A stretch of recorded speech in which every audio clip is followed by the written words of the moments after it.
નમસ્કાર મિત્રો, તો આજે આપણે એકદમ નવો જ અને ટેસ્ટી કે જેને આપણે પાર્ટી માટે કે પછી મહેમાનો માટે બનાવીને રેડી કરી શકીએ છીએ.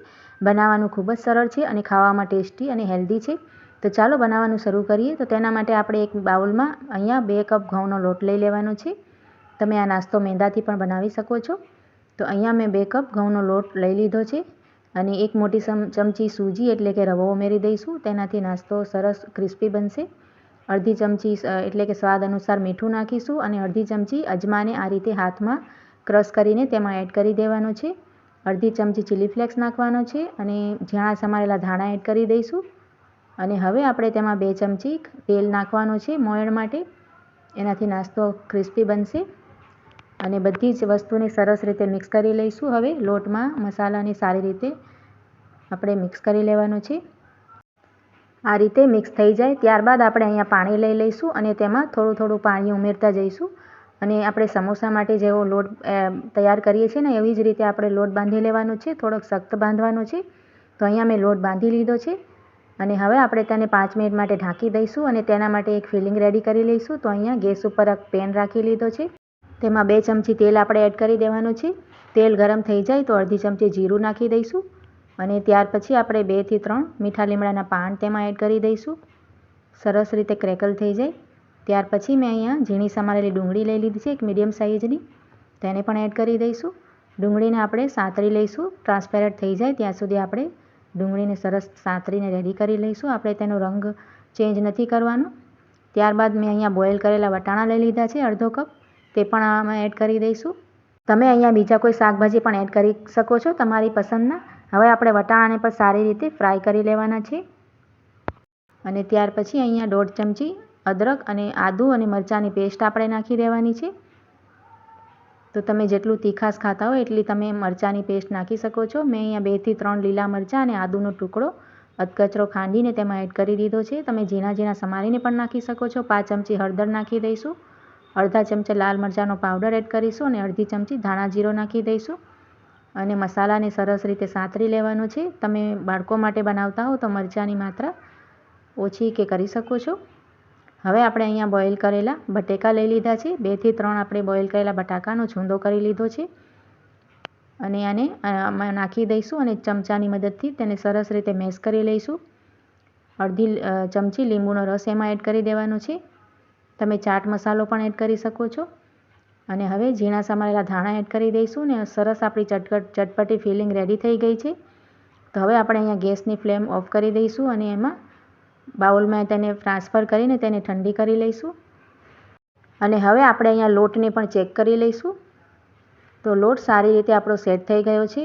થોડોક મસળી લઈશું આપણે લોટને અને આપણે તેમાંથી આપણે તેના લુવા બનાવી લેવાના છે.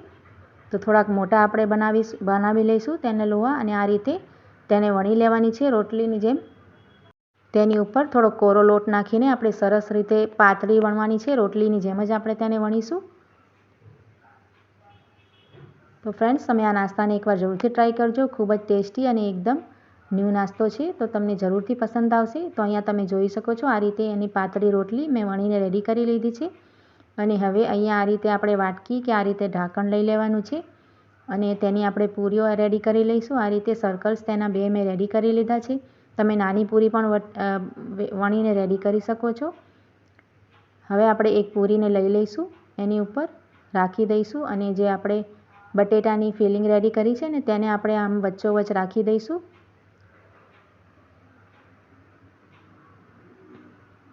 આ રીતે આપણે સરસ રીતે બટેકાની ફિલિંગ આપણે એમાં રાખી દીધી છે. હવે આપણે તેને શેપ આપી દઈશું.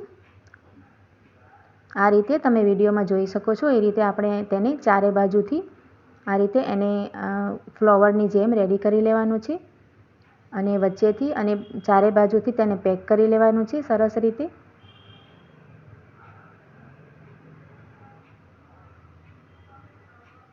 આપણે વચ્ચેથી સરસ રીતે તેને પેક કરશું કે જ્યારે આપણે તળીએ તો તે તેલમાં ખુલે નહીં. ચારે બાજુથી તેને પેક કરી લીધા બાદ આપણે તેને હાથમાં લઈને તેની કિનારીને સરસ સરખી કરી લેવાની છે. અને ત્યાર પછી આપણે અહીંયા એક કાતર લઈ લેવાની છે જે આપણે કિચનમાં વાપરીએ છીએ.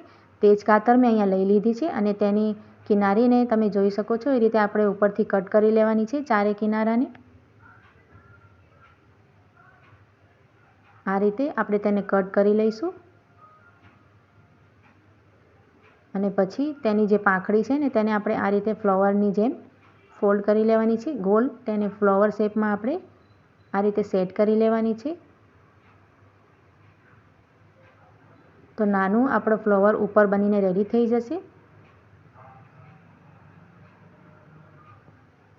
તો આ રીતે તમે જોઈ શકો છો એ રીતે મેં રેડી કરી લીધો છે. અને હવે આપણે એક વટાણાની મદદથી ઉપર તેને આ રીતે પ્રેસ કરી દેવાનો છે, એક વટાણા લઈને. તો ખૂબ જ સરસ શેપ આવી ગયો છે. આપણો એક ફ્લાવર સ્નેક્સ બનીને બિલકુલ રેડી થઈ ગયો છે. અને આ જ રીતે આપણે બીજો પણ રેડી કરી લઈશું. તો આપણો અહીંયા એકદમ સુંદર સ્નેક્સ આપણે રેડી થઈ જાય છે. અને મેં અહીંયા એ જ રીતે બધાએ સ્નેક્સને રેડી કરી લીધો છે. કેટલી સરસ લુકિંગ આવી છે અને ખાવામાં પણ ટેસ્ટી લાગે છે. તો હવે આપણે તેને ફ્રાય કરી લઈશું ગરમ તેલમાં. આ રીતે આપણે તેને નાખી રહેવાનું છે અને એક બાજુથી સરસ રીતે શેકાઈ ગયા પછી જ આપણે તેને ફ્લિપ કરવાનું છે.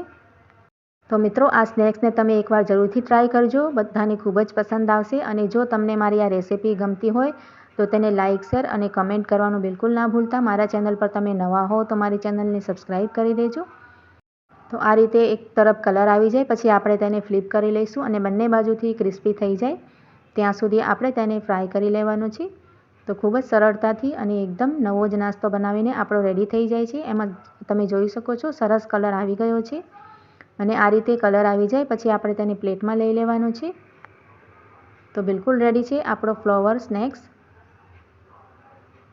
ખાવામાં પણ ટેસ્ટી બને છે, ઉપરથી એકદમ ક્રિસ્પી અને અંદરથી સોફ્ટ બનીને રેડી થાય છે. ચાલો મળીએ નવા વિડીયોમાં.